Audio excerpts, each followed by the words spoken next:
సరే మీరు ఇందాక మాట్లాడారు కాబట్టి పుల్వామా అటాక్ గురించి మాట్లాడారు కాబట్టి ఆ తర్వాత ఇక్కడ మళ్ళీ ఎయిర్ స్ట్రైక్ దాని గురించి కూడా జరిగింది, ఇన్ఫర్మేషన్స్ వస్తూ ఉన్నాయి. అంటే lot of things are being set, proofs ఉన్నాయా లేవా అని క్వశ్చన్స్ అడగడం కానీ. సో ఇలాంటి స్థితుల్లో వాట్ ఈస్ కాంగ్రెస్ స్టాండ్ అంటే ఏమంటున్నారు? అంటే are they supporting the arm forces or or they with the government? ఎంతటి దౌర్భాగ్యం అంటే ఇవాళ మీరు నేను కూడా మనం నిజం మాట్లాడితే ఇక్కడ ఉస్మానియా యూనివర్సిటీలో ఒకటి ఉంటుండే, నిజము మాట్లాడేవాడు పరదేశంలో తొత్తట, దేశభక్తి వీడు అబ్బసొత్తట అని సోషలిస్ట్ కమ్యూనిస్ట్ గ్రూప్స్ ఉన్న విద్యార్థి ఆర్గనైజేషన్స్ ఉస్మానియా యూనివర్సిటీ గోడలపైన రాసేది మేము విద్యార్థిగా ఉన్నప్పుడు. ఇప్పుడు బీజేపీ పార్టీ ఏం చేస్తుందంటే నిజం మాట్లాడి ప్రశ్నిస్తే వీడు పరదేశీ తొత్తు అని చెప్పి అపవాదేసేసి ఒక ట్యాగ్ వేస్తూ ఉంది. మరి పవన్ కళ్యాణ్ కూడా నేను దేశభక్తుని చెప్పుకోవాల్సిన పరిస్థితి ఏర్పడుతూ ఉంది. ఎవరు మాట్లాడి ఇక్కడ భారతదేశ సైనికుల త్యాగాన్ని ఎవరు కూడా కించపరచలేరు. భారతదేశ స్వతంత్రమే కాకుండా భారతదేశం పాకిస్తాన్తో జరిగిన యుద్ధాలలో విజయం సాధించింది కాంగ్రెస్ పార్టీ నాయకత్వం ఉన్నప్పుడు. వాజ్పేయి కూడా కార్గిల్ అటాక్ వాజ్పేయి అప్పుడు కూడా జరిగింది కదండి. సో వాజ్పేయి అప్పుడు అది పూర్తి స్థాయి వారు కాదు కదా, వారు కాకపోయినా but we had an upper hand ఒక స్టేజ్. సో కాంగ్రెస్ పార్టీ ఎప్పుడు వాజ్పేయిని కించపరచలేదే. కాంగ్రెస్ పార్టీ జాతీయ నాయకురాలు సోనియా గాంధీ గారు కార్గిల్ వారు జరుగుతున్నప్పుడు I will support my prime minister అని చెప్పింది. And she support extended support. Whereas Narendra Modi he didn't even forget about Congress, he doesn't even give credit to Vajpayee also. అంతటి దౌర్భాగ్యపు విండిక్టివ్ పొలిటీషియన్ నరేంద్ర మోదీ గారు. ఇక్కడ మీరు పుల్వామా అటాక్ జరిగినాక ఏం చెప్తున్నారు? 250 to 350 400 మంది టెర్రరిస్ట్ని హతం చేసినాం, ప్రతీకారం తీర్చుకున్నామని చెప్తా ఉన్నారు. అంతమంది చనిపోయినప్పుడు ఇవాళ Google map, you know better because your channel is a web channel, you have an app where you can go in to any house anywhere in the world, you can zoom it and see what is there on the terrace of that particular house or జోపిడి పట్టి పైన. అంత technology develop అయినది. Trump యొక్క ప్రమాణ స్వీకారానికి వెళ్ళిన 10 లక్షల మందిని there is a app was developed. మీరు పెద్ద బహిరంగ సభలో వచ్చిన లక్షలాది మందిని you can zoom it and see closeup. మీ ఫేస్ ఇప్పుడు క్లోజప్లో ఎంత చూస్తున్నామో అంత క్లోజప్లో యూ కెన్ సీ ఇట్. లక్షలాది మంది కోట్లు ఉన్న దాంట్లో కూడా అట్లాంటి యాప్ డెవలప్ అయినప్పుడు ఇక్కడ అడిగేది మీరు ఇంతమంది టెర్రరిస్టులను చంపినామంటున్నారు, దానికి ఎక్కడన్నా ఆధారాలు మనం అడగట్లేదు. విదేశీ సాధనాలు చూపిస్తూ ఉన్నాయి, గూగుల్ మ్యాప్లో చూస్తూ ఉన్నారు. అక్కడ జరిగిన దాన్ని మీరు ఎందుకు రాజకీయంగా ఉపయోగించుకుంటున్నావు? ప్రభుత్వ డబ్బుతోటి ఒక దిక్కు మీరు యుద్ధ విమానాలు యుద్ధంలో పాల్గొంటూ ఉంటే డిస్కవరీ ఛానల్కి షూటింగ్లో పాల్గొన్న నరేంద్ర మోదీకి అసలు నైతికత ఉన్నదా, సిగ్గు శరం ఉన్నదా? అసలు షూటింగ్లో పాల్గొంటూ నెక్స్ట్ డే అక్కడ యుద్ధం, మళ్ళీ ఇంకా యుద్ధం మన సైనికులు పోరాడుతూ ఉంటే విజ్ఞాన్ భవన్లో యాప్ రిలీజ్ చేస్తూ ఉన్నాడు కేల్ ఇండియా అంటూ. ఇది ఇతను చేసిన దేశభక్తి నిదర్శనము. ప్రతి సభలు డైలీ ఒక మీటింగ్లు పెట్టుకుంటూ పుల్వామా అటాక్ని, భారత సైనికుల త్యాగాన్ని తన ప్రభుత్వం తిరిగి రావడానికి ఉపయోగించుకుంటా ఉంది. పొలిటికింగ్ చేస్తున్నారంట. మహబూబాబాద్తో అసలు పొత్తు పెట్టుకుంది ఎవరు? నరేంద్ర మోదీ కాదా? టెర్రరిస్టులకు మధ్య సెషన్ అంటే సపరేట్ కాశ్మీర్ అంటున్న పార్టీతో నువ్వు పొత్తు పెట్టుకొని అక్కడ ఈ కాశ్మీర్లో వాళ్ళు ఈ పరిస్థితి తీసుకొచ్చింది ఎవరు? 26/11 కానీ 9/11 జరిగినప్పుడు కానీ ప్రపంచంలో అత్యధిక ముస్లిం జనాభా ఉన్న భారతదేశం నుంచి ఒక్క టెర్రరిస్ట్ లేకుండే. ఈ 4.5 సంవత్సరంలో ఇన్ గ్రౌండ్ సూసైడ్ బాంబర్ తయారైనడు. అది బికాజ్ ఆఫ్ నరేంద్ర మోదీ అవలంబిస్తున్న విధానాలతోటి. అంటే it is nothing to do with 370D అంటారా? Nothing to do with that. ఇవాళ మీరు కాశ్మీర్ విద్యార్థులను మీరు ఏ విధంగా దాడులు చేస్తున్నారు దేశం మొత్తంలో? సుప్రీంకోర్టు ఇంటర్వ్యూ చెప్పి ఆపగలిగింది. ఒక భారతదేశ ప్రధానమంత్రివి నువ్వు, బీజేపీ పార్టీ ప్రధానమంత్రి కాదు కదా. ప్రధానమంత్రి అయ్యాక అన్ని వర్గాలని భారత రాజ్యాంగం పైన ప్రమాణం చేసి ఈ దేశాన్ని కాపాడుతా, దేశ జనాభాని కాస్ట్ క్రీడ్ లేకుండా వివక్ష లేకుండా కాపాడుతానని ప్రమాణం చేసిన వ్యక్తివి. దానికి ఇంకా కౌంటర్ ప్రొడక్టివ్ ఉంటుందా? విద్యార్థులను దాడులు చేస్తూ ఉంటే అది సమస్య పరిష్కారం అవుతుందా? So what is your stand అండి? అంటే బేసిక్గా ఇప్పుడు విదేశీయులు అలాగే పాకిస్తాన్ వాళ్ళందరూ కూడా అడుగుతున్నారు, మా ప్రూఫ్స్ ఏం లేవు, మేము నథింగ్ హెస్ హ్యాపెండ్ అని చెప్పేసి. సో ఇలాంటప్పుడు what you have to say and what does Congress have to say? Congress party stand ఏంటంటే గతంలో కూడా సర్జికల్ స్ట్రైక్స్ జరిగినాయి. దాన్ని ఎప్పుడు కూడా సిగ్గు లేకుండా రాజకీయ లబ్ధి కొరకు కాంగ్రెస్ పార్టీ ఎప్పుడు వాడలే. మన్మోహన్ సింగ్ గారు ప్రధానమంత్రి 10 సంవత్సరాలు ఉన్నప్పుడు కూడా 26/11 అయినాక we have ensured not a single attack after 26/11. కానీ నరేంద్ర మోదీ ప్రధానమంత్రి అయినాక నీకు యూరీ సంఘటన నుంచి ఎన్ని సంఘటనలు జరిగినాయి. నువ్వు పిలువని పేరంటానికి వెళ్తున్నట్టుగా అక్కడ బర్త్డే పార్టీలకు వెళ్తావు, కేకులు కట్ చేసుకుంటావు.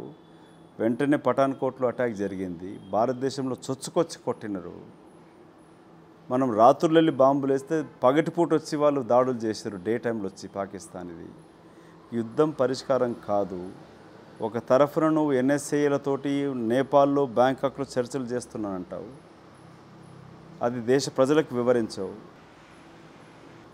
బినే బులాయా మెహమాన్ బనికే జాతే రేతే హో, పిలవని పేరంటానికి వెళ్ళొచ్చి వస్తూ ఉంటావు. ఒకసారి క్రికెట్ మ్యాచ్ వద్దంటారు, ఇంకోసారి జరగాలంటారు. చర్చలు జరగాలని ఒక మంత్రి చెప్తాడు, చర్చలు జరగొద్దని అంటారు. ఈ విధంగా బ్లూ హార్ట్ బ్లూ కోల్డ్ లాగా ఒక పూర్తి విధానం లేకుండా ఇతను పాకిస్తాన్కి వెళ్తే అక్కడ చైనా న్యూక్లియర్ ఆయిల్ సప్లై చేస్తుంది పాకిస్తాన్కి. శ్రీలంక వెళ్తే శ్రీలంక వాటర్స్లో పాకిస్తాన్ న్యూక్లియర్ షిప్లు అక్కడ డాక్ అవుతూ ఉన్నాయి. నేపాల్ వెళ్తే వాళ్ళ నేపాల్ భారతదేశానికి ప్రచన్న యుద్ధంలాగా నడుస్తూ ఉంది. ఎంటైర్ విదేశాంగ విధానం టోటల్ ఫెయిల్యూర్ నరేంద్ర మోదీ యొక్క ప్రధానమంత్రి సమయంలో. ఆర్థిక విధానం కతలాకుతలం అయిపోయినది. Demonetisation entire world wide economist అంతా కూడా వ్యతిరేకిస్తే కూడా నీ అహంకారంతో దాన్ని అమలు చేసి వాళ్ళ భారత ఆర్థిక వ్యవస్థని అస్తవ్యస్తం చేస్తూ ఉన్నాం. కాన్స్టిట్యూషన్ ఇన్స్టిట్యూషన్స్ అయిన సుప్రీంకోర్టుని, ఎలక్షన్ కమిషన్ని, ఆర్బీఐని, ప్లానింగ్ కమిషన్ రద్దు చేసినావు. నీ గుప్పిట్లో పెట్టుకొని దాన్ని ఆడిస్తూ ఉన్నాం. సిబిఐ, ఈడీ యొక్క ప్రవర్తన చూస్తూ ఉంది. సో ఇవన్నీ చేస్తున్న తరుణంలో కాంగ్రెస్ స్టాండ్ ఏంటంటే, being an responsible opposition party, ప్రశ్నించడం ప్రజాస్వామిక హక్కు. రాజ్యాంగం ప్రతిపక్ష పార్టీలకు ప్రశ్నించే హక్కు ఇచ్చినది. ప్రశ్నించినంత మాత్రాన నువ్వు పరదేశంలో తొత్తనడం నీ అహంకారానికి నిదర్శనం. మన దేశంలో మనం భారతీయులము, దేశభక్తిని నిరూపించుకోవాల్సిన పరిస్థితులు ఏర్పరిచింది బికాజ్ ఆఫ్ నరేంద్ర మోదీ యొక్క అతను అవలంబిస్తున్న డివైసివ్ పాలసీస్ తోటి ఇది ఏర్పడుతుంది. ఇతను ఒక మ్యాగ్లోమానియాక్ నరేంద్ర మోదీ. హిట్లర్ లాగా ప్రవర్తిస్తాడు. హిట్లర్ అవలంబించిన 10 విధానాలు తీస్తే సేమ్ టు సేమ్ ఉంటుంది ఇతనికి అతనికి. అంటే మీరు యూ కంప్లీట్లీ బిలీవ్ దట్ ఒక ఎయిర్ స్ట్రైక్ అయితే జరిగిందని you believe, Congress party believes it's జరిగింది అక్కడ. అందులో there is no question about. Nobody questioning in it.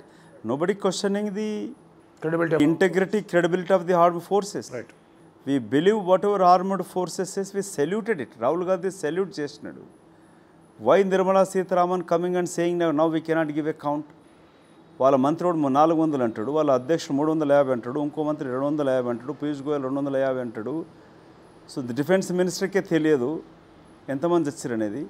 What is wrong if a citizen of the country or that armed forces వాళ్ళ కుటుంబాలు చనిపోయిన ప్రాణం అర్పించిన సిఆర్పిఎఫ్ జవాన్ల కుటుంబ సభ్యులు అడుగుతూ ఉన్నారు, మా అత్యంత ఆప్తులను బిడ్డనో భర్తనో చంపిన ఆటంకవాదులకి ఎంతమందిని చంపేసినాడు, చంపిన వాళ్ళు చంపినరా లేదని అడుగుతూ ఉన్నారు. ఇవాళ మసూద్ యొక్క నెఫ్యూని చంపినామని చెప్పి ఫోటో ఇస్తే మీరు సోషల్ మీడియా చూస్తున్నారు.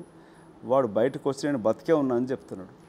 ఇవాళ మీడియా కూడా కనీస బాధ్యతను మర్చిపోయి ప్రభుత్వం ఏది చెప్తే భయాందోళనతోటి రాసేసి ఇంతమంది చనిపోయారని చెప్పి ఫోటోలు వేసి శతమయ్యారని చెప్పి రాసేస్తాడు. దీంట్లో ప్రశ్నించింది ప్రభుత్వాన్ని, ఆర్మ్డ్ ఫోర్సెస్ని కాదు. ప్రశ్నిస్తున్నది రాజకీయం కొరకు ఉపయోగించుకుంటున్న దౌర్భాగ్యపు ప్రధానమంత్రిని అడుగుతూ ఉన్నది. ప్రతిపక్షం అడిగేది ప్రధానమంత్రిని అడుగుతుంది, ఆర్మ్డ్ ఫోర్సెస్ని కాదు. సో ఆర్మ్డ్ ఫోర్సెస్ అనే వాళ్ళు అటాక్ చేశారని చెప్పేసి వాళ్ళ ఇంటెండెడ్ ఆబ్జెక్టివ్ అచీవ్ అయిందని చెప్పి చెప్పారు. దాంతో you agree? Of course we agree, we respected it and we are not questioning in it.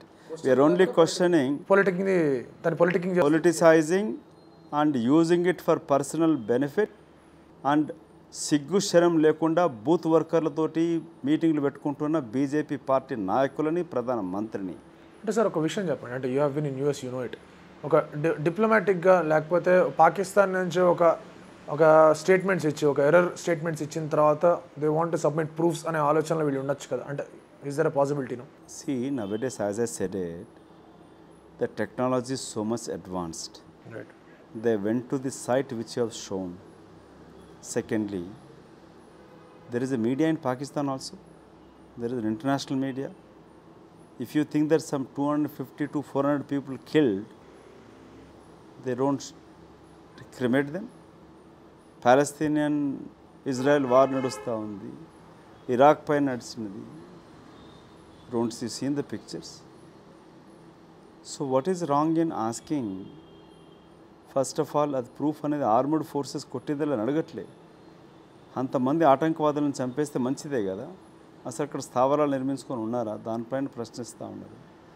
ఇవాళ నువ్వు దాన్ని రాజకీయంగా వాడుకుంటున్న దాన్ని ప్రశ్నిస్తూ ఉన్నారు. అగైన్ క్లారిటీ కోసం స్థావరాలు ఉన్నాయి లేదని చెప్పేసి ప్రశ్నిస్తున్నప్పుడు ఆర్మ్ ఫోర్సెస్ని క్వశ్చన్ చేయనప్పుడు గవర్నమెంట్ సేస్ ఆర్మ్ ఫోర్సెస్ వాళ్ళు చేసేసారని చెప్పేసి మీరేమో ఎంత చేశారని అడుగుతున్నారు. Which means again question is again on arm ఫోర్సెసే కదా. అటాక్ జరిగిన నెక్స్ట్ డే అటాక్లు జరుగుతూ ఉన్నాయి. మేజర్ నుంచి బ్రిగేడియర్ వరకు చనిపోతూ ఉన్నారు. అభినందన్ వచ్చిన రోజు 5 pilot personnel have been killed. వాళ్ళ గురించి కనీసం మాట కూడా రాయలేదు. ప్రధానమంత్రి కనీసం వాళ్ళ చావు వరకు కూడా వెళ్ళలేదు. Why are you diverting it? When the international ప్రతిదాన్ని మీరు వాడుకుంటున్నప్పుడు ద క్వశ్చన్ ఇప్పుడు నువ్వు when you're making Pakistan accusing their involvement, Congress UPA ప్రభుత్వంలో 26/11లో shown the proof who are the people Pakistan citizens లోపలికి వచ్చే విధంగా కొట్టిరనేది. We made Pakistan stand in the court international public కోర్టులో. We isolated Pakistan, cornered Pakistan and could not dare to attack rest of the 26/11 అయ్యాక కాంగ్రెస్ హయాంలో UPA ప్రభుత్వం ఉన్నప్పుడు. అంటే ఇప్పుడు కూడా డిప్లొమాటిక్ అటాక్ చేస్తున్నారు. మోస్ట్ డిజాస్టర్ అటాక్ పార్లమెంట్ పైన అటాక్ జరిగింది బీజేపీ ఉన్నప్పుడు. కాందహార్ సంఘటన జరిగింది బీజేపీ ఉన్నప్పుడు. పఠాన్కోట్ నుంచి వరెస్ట్ అటాక్ ఇంత క్యాజువాలిటీ జరిగింది ఎప్పుడు గతంలో జరగలేదు. అది బీజేపీ నరేంద్ర మోదీ ప్రధానమంత్రి ఉన్నప్పుడు జరిగినది. ఇతను మాట్లాడిన మాటలు ఏంటి, ఏమేమి చెప్పినాడు గతంలో. So we are showing that what you are, నువ్వు మాట్లాడే తీరుతో రెచ్చిపోయి చేస్తూ ఉన్నారు, నువ్వు అమలుస్తున్న విధానాలకు చేస్తూ ఉన్నారు. ఇది పాకిస్తాన్ భాష మాట్లాడట్లేదు ఇక్కడ. ఎనీ కోర్టులో టు అక్యూజ్ సమ్వన్ ఎవిడెన్స్ చూపాలి కదా. రేపు ఇంటర్నేషనల్ కోర్టుకి వెళ్ళినా కూడా పాకిస్తాన్ ఇన్వాల్వ్మెంట్ని చూపిస్తారు.